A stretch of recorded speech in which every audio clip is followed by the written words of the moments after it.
Hello and welcome to Food Rebels. This is the podcast that brings you brands, chef and live on-air tastings and a show that's dedicated to the more rebellious side of the food world. We celebrate people who've challenged the status quo. You know me, show host, AJ Sharp, taste expert, food writer, great taste judge, all that sort of thing.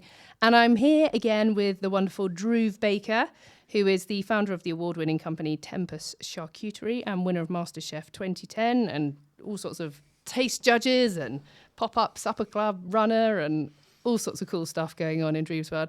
Welcome. Thank you, AJ. Thank you for having me. Thank you so much for coming back. We've recorded another couple of shows together, and this one is going to be all about gut health. I am actually, from a personal perspective, genuinely intrigued about this one. So it's one of those things where gut health is one of those very zeitgeisty topics. It's very much for the uninformed, I should add. People who are into it have been forever. So I would very much consider myself to be fairly illiterate on the topic. So I'm looking forward to hearing more. But yeah, for a number of reasons, which we'll go into once we get into it. I mean, I only know really what I've learned from different guests who've come on the show. We've had different kombuchas and different people coming in and kind of explaining about the process of making it. And I know that it is good for your gut. I don't necessarily know why necessarily. Yeah, I mean, I think that's kind of it, where people are reading that we should have more fermented foods and we should be eating this and we should be eating that, and why kombucha is beneficial. But I think we're seeing more and more evidence that there's a direct correlation between things like gut health and mental health, which is one of the huge things that, from a personal perspective, from sort of kids at home, and there's a huge... Going back to Jamie's TV show when he did about school dinners, they had seen a direct correlation between the wrong food in and behavioural changes. A lot of that's down to leaky gut, and a lot of that is down to an unhealthy gut. I think we're just scratching the surface, but seeing that all of these things are massively influential in how we feel and how we are on a kind of mental health level. So I think there is another huge reason to be exploring it. But it's one of those, how do you remember all of it? But that's why shows like this are great, because hopefully we can extrapolate the key points, and the guests we'll have on will explain it. But no, I feel very much out of my depth, so I'm looking forward to learning more about it. I think it kind of makes sense, doesn't it? We know that you take B vitamins, right? Because it's supposed to help give you a bit of energy and make you feel happier and things like that. And I suppose if you're eating foods that don't contain B vitamins, or you are eating foods that do, but your body's not absorbing them properly, I can see how that would then link to all the different elements of what is... Yeah, you know, your entire kind of homeostasis of your body. Yeah. Well, and you know, if you're eating the right things, but you're preventing your body from absorbing them because you're also eating the wrong things. So you could be eating exactly the right things, but the absorption is a key thing, and so it's a minefield to sort of start to unpick it. I know. Hopefully, you can get there. There's lots of different things out there. There's kombucha and kefirs, and there's sauerkrauts and kimchis, and there's so many different things that I feel a little bit overwhelmed about which I'm supposed to have. And I suppose maybe it doesn't matter. You don't have to eat all of these different things to have great gut health. Maybe you just pick one or two. Yeah. And that'll really, really help. We know that our immunity lies in our gut, so I guess it makes sense. Happy gut, happy immunity, happy brain. Happy self, yeah. Well, I guess, you know, how much of it, how many types, and how much of it in quantity-wise. But and actually, what are the worst things we shouldn't be putting into our bodies? I think there's two things. At the moment, there's a lot of stuff in the spotlight, whether it's ultra-processed foods. There's a lot of stuff. So, you know, there's the good and the bad. And I think it's trying to get to grips with what should we be eating more of, what should we be eating less of. And I think this is definitely a good starting point to sort of steer us through that. I say minefield, but it's just lack of knowledge and lack of information on our part, because there's so much messaging and it's so confusing. Yeah, what's what level? True? Yeah. Well, there you go. So I think, you know, there'll always be somebody who'll say something like, "Well, it's all common sense and everything in moderation," which is no help at all. So yeah, I'm genuinely looking forward to this, because while I know what a live yogurt is and just about understand a kefir and a kombucha and what sauerkraut is, what does it look like as part of a sensible overall diet? I think, you know, having a spoonful of kimchi once a month is probably not going to help. And actually looking forward to trying these, because I think they've all come along so far. It's like anything, when it was health foods or the vegan foods, when they first came out, they were pretty dreadful. The ready ones, you know, in the supermarkets that were available. We've got that second or third wave now, so generally stuff isn't just functional, it's also delicious. So I think I have quite high hopes for some of these. We do have an expert coming on the show a little bit later on.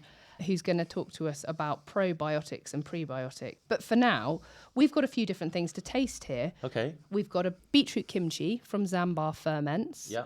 And we've got a ruby beetroot sauerkraut from Biona Organics. So I thought we could sort of taste these side by side and kind of compare and contrast. Yeah, really. absolutely. Well, I'm gonna kick off with the kimchi. Yeah, me too. I love a bit of kimchi. I do love kimchi. It's usually got a bit of a spicy kick to it, hasn't it? Which is delicious. Lovely texture, lovely crunch. I've never had a beetroot kimchi. I think that whole world's opening up. I mean, traditionally I used to get kimchi from the sort of Korean supermarket. Now it's in the mainstream. You can get it in supermarkets. This one, there's a bit of heat to it. There's that lovely fermented tang. Yeah, I mean, if this is going to improve my life immeasurably, I'm more than happy to get on board with it. Yeah.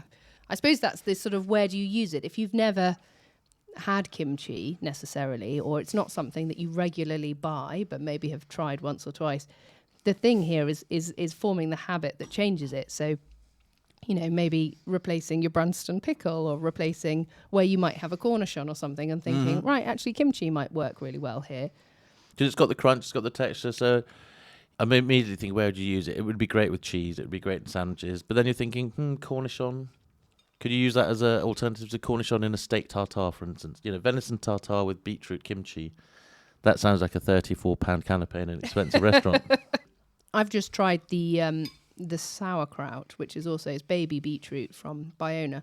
And sauerkraut tends to be a bit softer, doesn't it? Kimchi's got a bit more crunch, a bit more chili to it. Sauerkraut tends to be more sort of vinegary, pickly, acidic flavours, and it tends to be softer, doesn't it? Is it partially cooked? I can't remember. I don't think it should be. I think it's just because it's been cut very, very thin. I'm just having a look at the ingredients. I mean, the good news is that with all these products, there's very little in there. There's nothing I don't recognise. Although probably a bit of a naive one, that ignoring products that have got hundreds and hundreds of products you've never heard of is probably not doing a world of wonder. Yeah, I agree. There's a kick of sort of allium note from onion. It's probably not as complex flavour-wise as the kimchi. The kimchi does have a garlic. There's got that sort of slightly chili kick. There's ginger in the kimchi. So we're comparing apples and oranges. Well, albeit they're both fermented, they're both very different. Both of which I'd happily incorporate into a diet. You could run either through a salad. Yeah, it's an interesting one. I don't think I'm in love with it, but I don't not like it. We're not picking favourites, but I'd probably find more I could do with the kimchi. Yeah, I agree. The Zambar ferment, which is delicious. And I think that's just it, where people are already struggling with, people struggle to get their 5 a day in. Yeah. How are we meant to incorporate all of these kind of things? And I think that's why in formats that, whether it's live yogurt or kombucha, getting that fermented stuff into you is easier. And I think, as with anything, there's going to be a bewildering array of options. It's how do you extrapolate what's relevant and what's the right way to do it. But having a kombucha in the morning with a live yogurt is more than doable. Factoring in a sauerkraut or a kimchi into your diet through the week from time to time, probably not impossible. Exactly. I mean, for me, the other 3 we have on the table here, which 2 are yogurt based and 1 is a drink, feel a lot easier for me. So the other one is a kombucha, which we'll come to at the end. But the kefir, this one's a Yo Valley kefir with honey in it. I just find that really easy. I'm already eating yogurt. Yeah, so a 1-for-1 swap of a yogurt feels like a very easy thing that you can do that is going to be helping your gut health. I think the other thing to mention here is that there is a cultural reference. There's a cultural framework that I think is relevant. If you were Korean, you would probably be eating kimchi generally as part of a diet. Or if you're, countries that will have sauerkraut much more ingrained. We eat yogurt for breakfast every day. There are countries that probably don't, and therefore the yogurt would be as confusing as the kimchi to somebody from that cultural perspective. So it's an understanding of that becomes quite important. A kombucha is just a drink, so people can factor that in however they do. But the fact that we eat yogurt anyway, the kefir is an easy fix. I mean, I'm holding here Hinkston Farm Dairy, which is local to where we are based here. It's a live whole milk yogurt. It's got live cultures in it already. It's all, it's naturally full of, I guess it's going to be prebiotics and probiotics, but I'm really hoping that our expert guest, when he comes in shortly, will explain to us what the difference is between those. Well, I think the fact that you and I haven't got all the answers at the moment is actually a good thing, because having an expert on the subject really steers us in the right direction. I think, the expectation when you go into the supermarket, which is you should know what a prebiotic and what a probiotic does and why you should be eating more fermented food. People don't know the fundamentals, but people don't like to feel stupid. So you just kind of nod and grin and bumble along. But actually being able to ask those questions of an expert like Steven, it means that we get a straight answer from somebody who's knowledgeable. So, we've looked at this from our judging palates about how do they taste. But from a functional perspective, I'm none the wiser. And that's what I'm looking forward to hearing from an expert who is. Brilliant. Okay, last one. So we've tried the kimchi, the sauerkraut, the kefir, the yogurt, and now for the kombucha. This is Zach's kombucha. Again, based quite local to us here. He's actually been on the show before. You might remember him.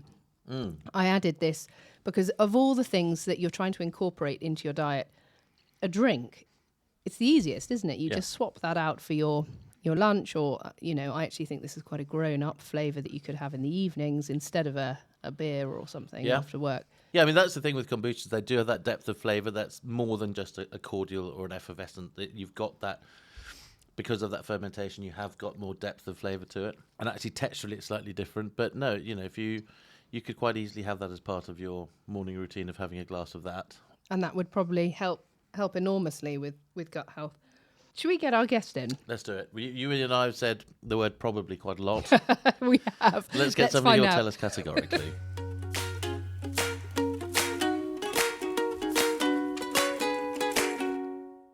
We are really pleased to welcome Steven Van Middelem from Fhirst into the studio. Welcome, Steve. Thanks for joining us. Yeah, thank you. Thank you for having me. So can you tell me about Fhirst? It says living soda on the side. What does that mean?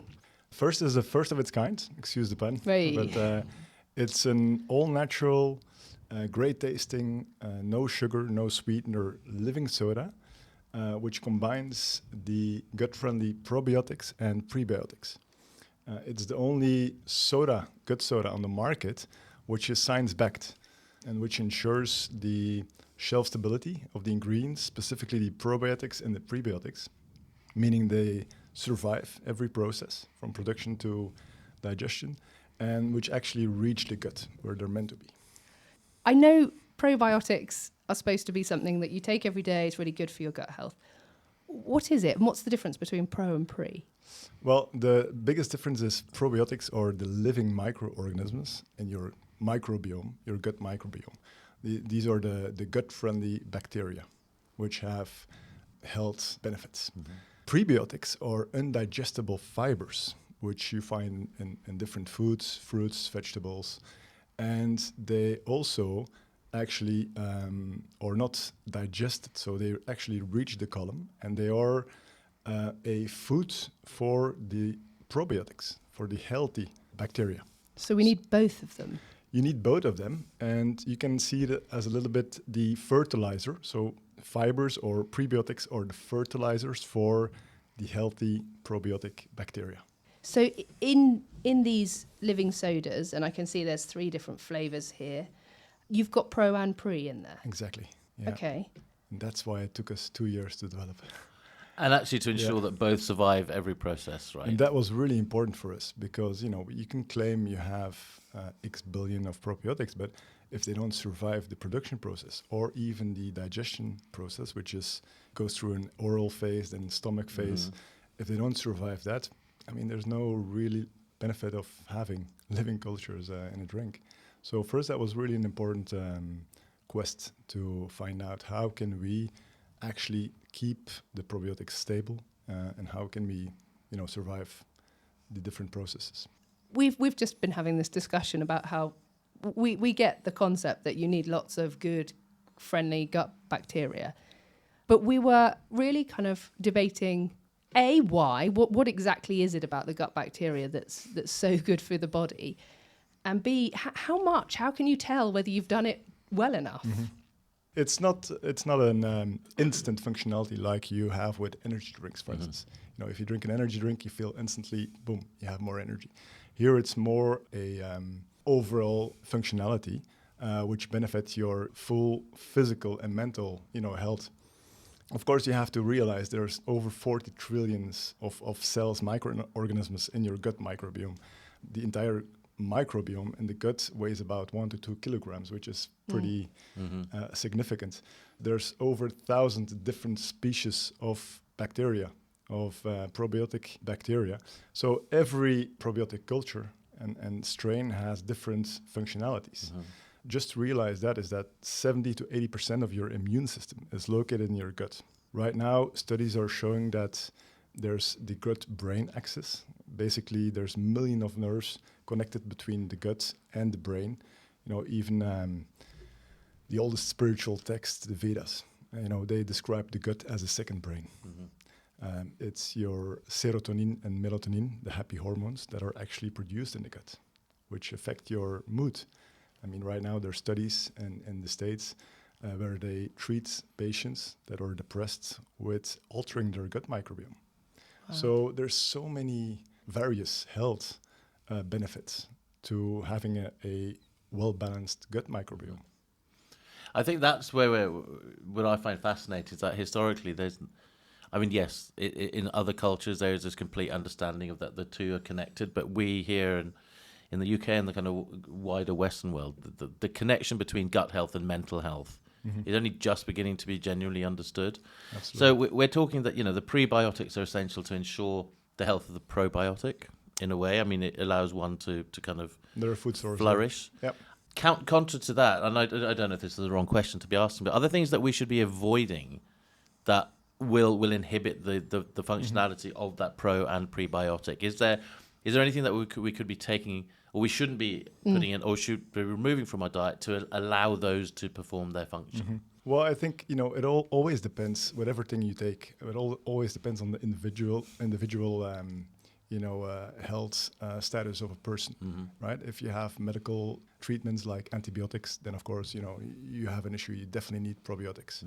The two biggest challenges today is if you look at a normal lifestyle, people are eating a lot of processed food. I think processed food is definitely gives some challenges to health benefits. And sugar, sweeteners is also in our industry of beverages is also something that could be avoided because sugar is still the biggest enemy of the gut. So that's also why we wanted to create a no sugar, no sweetener product. Yeah. Because, for us, the health credentials are really important. It's overall, right? It's the right lifestyle. It's just being conscious about what you eat, what you drink, and trying to avoid, things like sugar, sweeteners, over-processed, ultra-processed foods.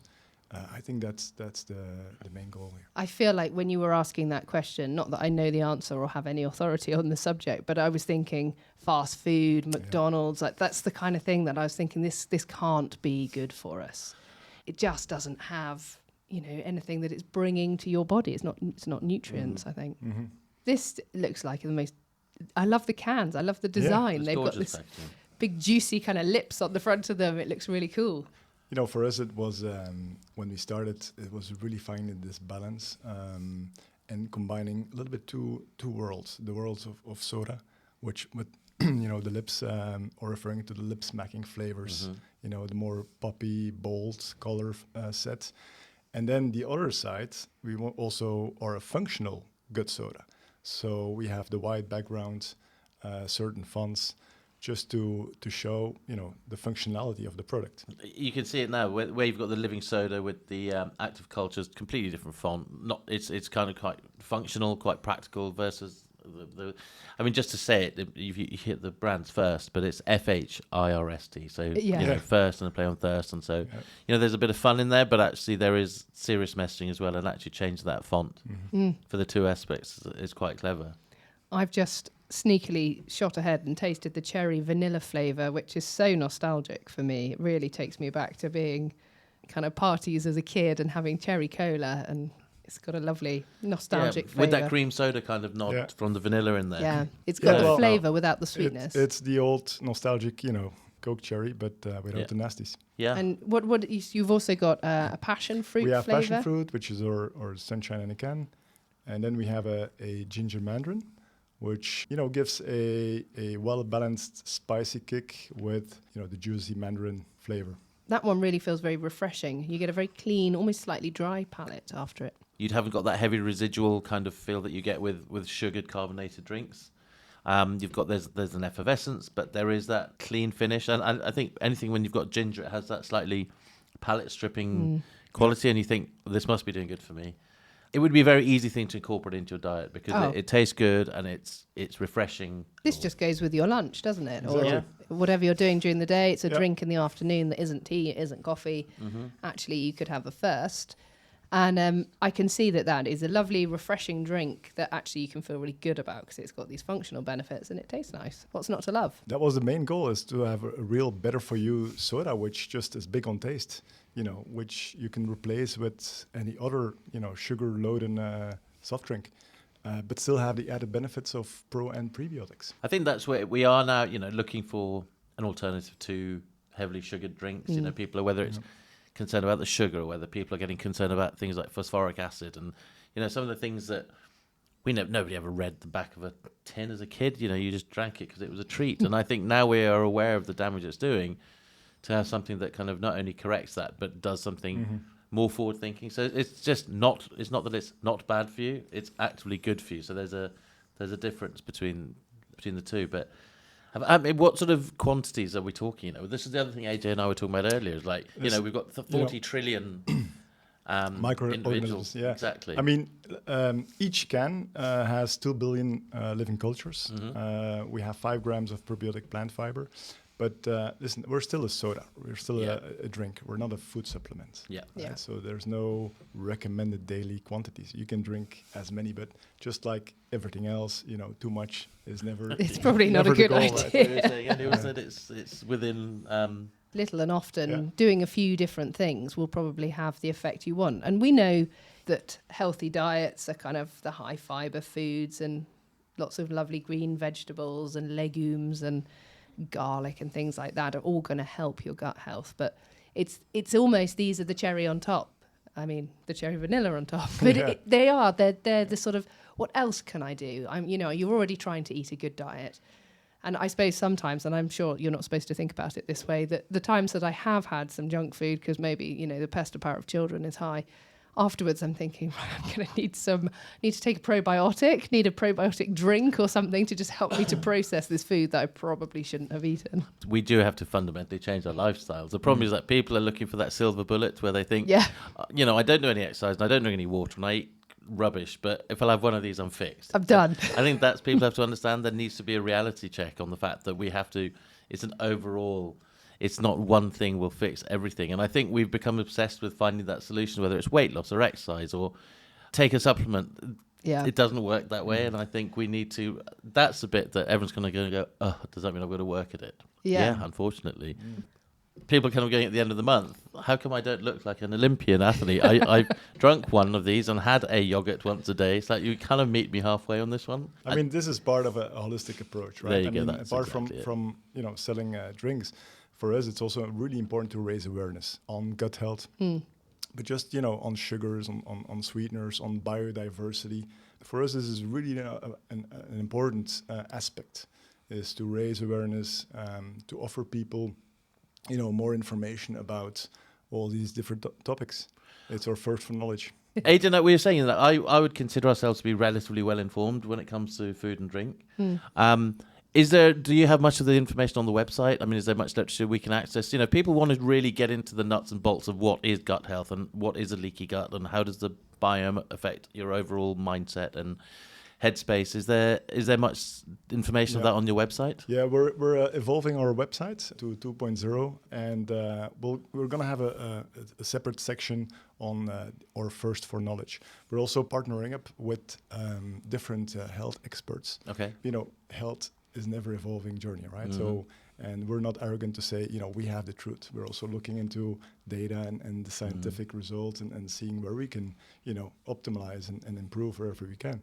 So we have different health experts, nutritionists, medical practitioners that also will actually provide all the information on gut health on, different topics around our industry. I think that's the crux of it is this shift in behaviour, but it has to be led by information. I think there is so much comms out there. There's so much information, but I think it's overwhelming and it's almost like, how do I even start? And you almost need to kind of take a breath, stop everything and pick it up at the beginning. And once you've had enough messing and you're not you just block it all out. You just do you know what? I can't process it. I don't get it. So something like that as a starting point, I think, is fundamentally important to understand why you're doing it. Absolutely, and I think the challenge is also to bring something very complex, because or human machine is the most complex machine in the world. Yeah. Explaining how the gut microbiome works is pretty challenging. So we're also trying to find a very simple way to explain people, what probiotics are, prebiotics, the impact, the health benefits. Well, I think that's a starting point, right? Yeah. And I know what you're going to ask next, AJ, because you've definitely taken a shine to at least one or two of the flavours. Yeah, where can we buy this? So right now we're available on Amazon, our own website, Fhirst.com, and we have over 600-700 independent stores nationwide. And right now, we're talking to the different multiples. And we need better products in the grab and go area. When you go into the supermarket and you're getting your sandwich and you look at the wall of, Cokes and lemonades and Fantas, and I just personally would never now pick anything like that, and haven't for years. And you go all the way along, and then there's a little slither of, a smoothie, which again is still quite high in sugar, and a few different things that are better for you. But I always think that's an area that could really expand. Well, I was going to ask a question, which is a very boring question, but I think quite an important one in order to make this easier to integrate into a lifestyle. So generally the yogurts and the kefirs will all be in the chiller section. Is this ambient stable, or will this also be in the in the chiller section? Fhirst is ambient stable. Okay. But of course, we also try to be in the chiller, because for people grab and go and But if if it was in your car and if it sat in your bag, if you left yogurt in your car by the end of that day on an August day, you probably wouldn't want to eat that. Or kefir or any of those things. Anything where it's all feeling a little bit firmer. The foil lid is really kind of straining. So there is that as well. So you can make choices that you don't have to bin your lunch in that case. You still got that. Yeah. So that was the reason why I asked. That was the goal for us as well, to have something shelf stable. I bet that came with its own challenges. Yeah. We just finalized our first in vitro digestion study, because we also wanted to show that our cultures are actually alive and reach the gut, and the results were just phenomenal. So we were able to prove that we survived the production process, the oral phase, the stomach, which is pretty high in acid. And over 90% of our cultures survive all these processes and reach the gut where they are colonized, which is pretty massive, because no other brand or product has ever shown that. And we found a special process, and we micro-encapsulate our cultures, and that's why we're able to show these results. Sadly, we've come to the end of the show, but thank you so much to Steven from Fhirst, that's Fhirst, for coming in. Thank you. Thank you. And thank you again to Dhruv Baker. Yeah, my pleasure. Thank you. That was genuinely very insightful. Yeah, it was absolutely fascinating. I feel a little bit more empowered now about making healthy gut choices. You've been listening to Food Rebels, which is available on radio stations around the UK. You can also listen on Apple Podcasts, Spotify and Audible. Please remember to subscribe, follow, rate, any of those things. It makes a huge difference. In the meantime, thanks for listening, and don't forget to taste the rebellion.